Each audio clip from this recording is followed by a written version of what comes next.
मिट्टी का पुतला और परमात्मा का सहारा। एक समय की बात है। एक प्रतापी राजा अपने लाव लश्कर के साथ नगर भ्रमण पर निकले थे।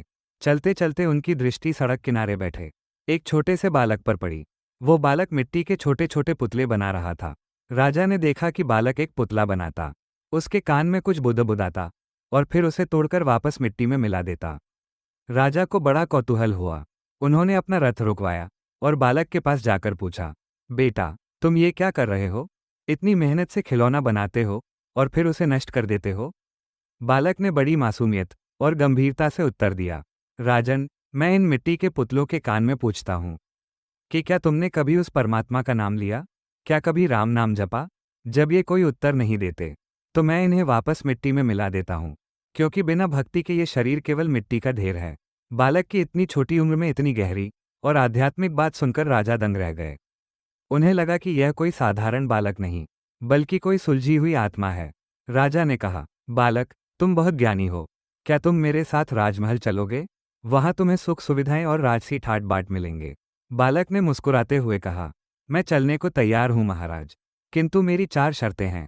प्रथम शर्त, जब मैं सोऊं तब आपको पूरी रात जागकर मेरी पहरेदारी करनी होगी। द्वितीय शर्त, जब मैं भोजन करूं तब आपको भूखा रहकर मुझे खिलाना होगा। तृतीय शर्त, जब मैं नए वस्त्र पहनूं तब आपको निर्वस्त्र नग्न रहना होगा। चतुर्थ शर्त, जब भी मैं किसी संकट में हूं और आपको पुकारूं तो आपको अपना राजपाट और सब काम छोड़कर तुरंत मेरे पास दौड़कर आना होगा। राजा ये शर्तें सुनकर सोच में पड़ गए और बोले, पुत्र, ये तो असंभव है। मैं राजा हूं, मैं भला भूखा कैसे रह सकता हूं, या रात भर जागकर पहरा कैसे दे सकता हूं? और एक राजा का नग्न रहना तो लोक मर्यादा के विरुद्ध है। राजा की बात सुनकर बालक की आंखों में एक ईश्वरीय चमक आ गई।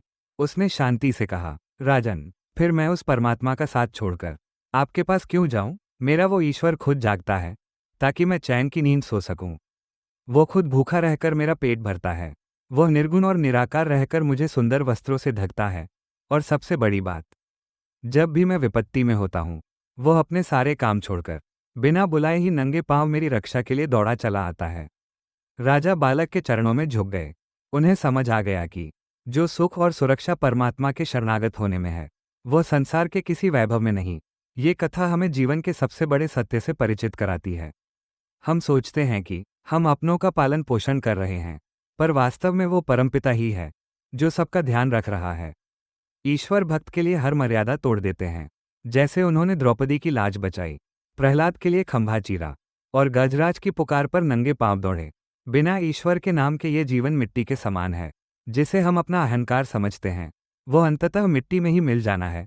हम व्यर्थ के सांसारिक विकारों में उलझकर उस रक्षक को भूल जाते हैं जो हमारी हर सांस का पहरेदार। आपको ये कहानी कैसी लगी? कृपया अपने विचार कमेंट में अवश्य बताइए। हमारे चैनल पर इसी प्रकार धर्म, अध्यात्म, जीवन के रहस्य, प्रेरणादायक कथाएं तथा जीवन की समस्याओं और उनके सरल समाधानों से जुड़ी अनेक अद्भुत कहानियां उपलब्ध हैं। हो सकता है आपकी किसी चिंता, भय या प्रश्न का उत्तर भी इन्हीं कथाओं में छिपा हो। यदि इस कहानी में अनजाने में हमसे कोई त्रुटि या भूल हुई हो, तो कृपया हमें क्षमा करें और अपने ज्ञान व मार्गदर्शन से सही जानकारी अवश्य साझा करें। आपका मार्गदर्शन हमारे लिए अमूल्य है। यदि यह प्रस्तुति आपको पसंद आई हो, तो हमारे चैनल को सब्सक्राइब करें, वीडियो को लाइक करें और अपने परिवार एवं मित्रों के साथ शेयर अवश्य करें।